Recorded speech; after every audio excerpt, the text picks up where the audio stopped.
But first, Tom Ridge's memoir is called The Test of Our Times, written with Larry Bloom, and Secretary Ridge joins us from our bureau in New York. Welcome to Talk of the Nation, sir.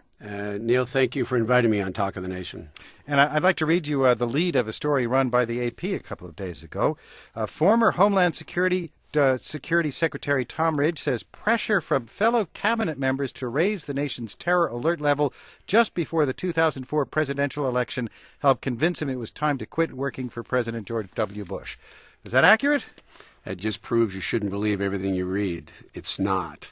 My decision to leave was pretty much known by the president when he asked me to take the job on in the first place. I told him fairly confident I would leave after the end of his first term. And secondly, at no time was anybody able, because the system we designed and approved by President Bush, the system we created in order to raise the threat level, meant, one, that no one individual could raise it, and two, that the security would be always at the center, and politics couldn't be used to raise it either. Well, let me read now from your book. You're describing a meeting. This is just before the election. A new tape had come out from Osama bin Laden, very threatening. A vigorous, some might say, dramatic discussion ensued. Attorney General Ashcroft strongly urged an increase in the threat level and was supported by Secretary of Defense Rumsfeld. There was absolutely no support for that position within our department, none. I wondered, quote, is this about security or politics? That's an accurate quote, and thank you for reading it.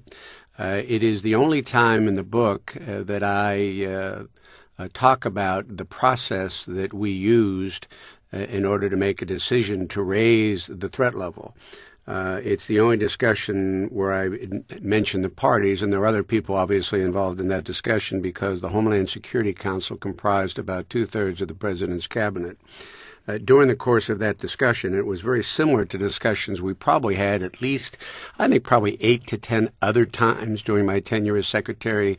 The interesting thing is you don't know that we had them until I just told you, because more often than not, as a result of the discussion and the honest exchange of opinions among the members, we chose not to raise the threat level. So at the end of this, it's a dramatic weekend. It's the weekend before the election. People really charge. Some people feel very strongly we ought to raise it.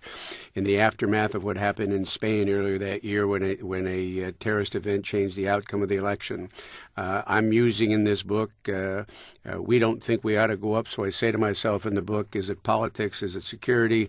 People have interpreted that as me second-guessing my colleagues.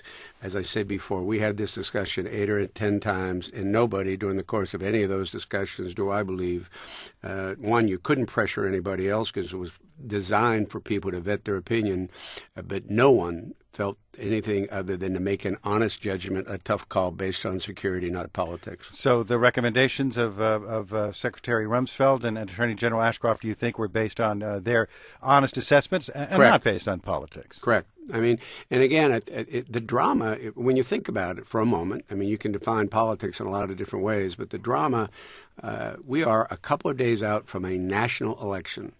I'm thinking in my own mind, earlier that year, the Spanish national election was affected by a terrorist attack. We got to do the right thing here. We got to protect our ability to go to the polls. We can't overreact to the intelligence. Look, we had, I think, 18 or 20 either audio or video tapes that we listened to from time to time, either from bin Laden or al-Zawahiri, his number two. And, we did not raise the threat level 18 or 20 times during my tenure. I mean, you look at those and you look at other intelligence and you make a hard, difficult, tough call. That's what Secretary Rumsfeld did. That's what Attorney General Ashcroft did, Secretary Powell, Director Mueller, et cetera, et cetera. But we did that 8 or 10 times. The process worked and politics was not involved. Let me ask you a question about another instance. And the Department of Homeland Security did raise the alert level in August 2004 for the financial industry. This was only in parts of the country. Even though you acknowledge in your book the information about that threat was years old, you perceived the threat level was to be warranted, to be elevated. It was then lowered exactly 1 week after the election. Right. People look at that timing and say, wait a minute, that wasn't political? Well, I'm glad you raised that because people have asked me, do I have any regrets during the course of my tenure as secretary? And on that one, I do.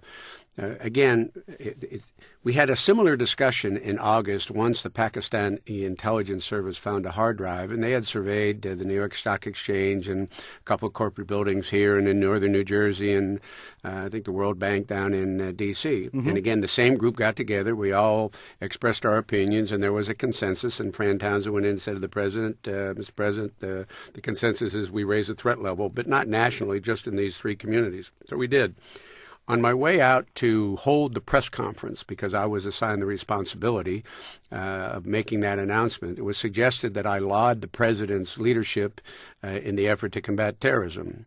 Now, I had raised the threat level a couple of times before, and I never mentioned the president's name because it shouldn't have been mentioned. We were talking about raising the threat level. So at the last minute, hurried. I got the press corps waiting. All right, I'm going to put it in. I regret using, while I wanted to laud the president in the political world during an election cycle, you would do that. It wasn't my place to do so.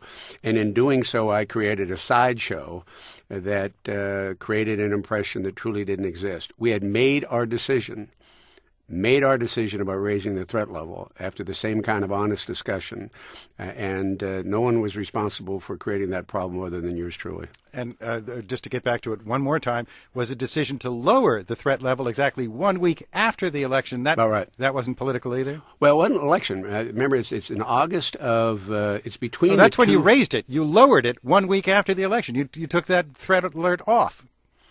No, we only raised, Neal, correct the record. Okay. We raised the threat level in northern New Jersey, New York City, and in Washington. August. In August. And I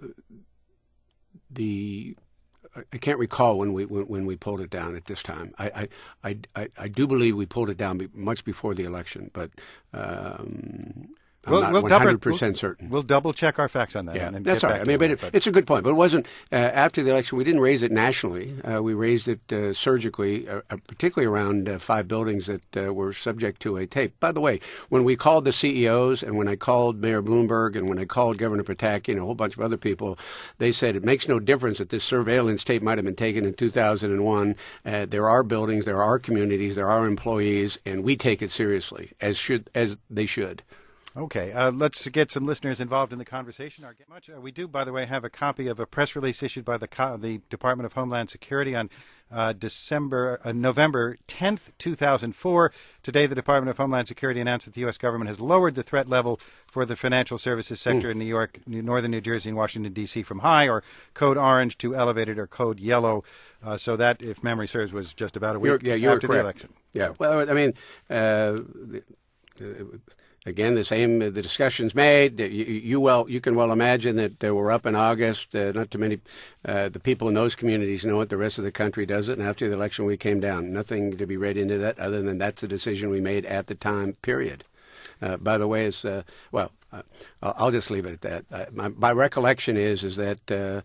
I'm not sure President Bush won Washington, D.C., New Jersey, or New York. So if you think it was an advantage to us politically, I think you've got to go take a look at the electoral results.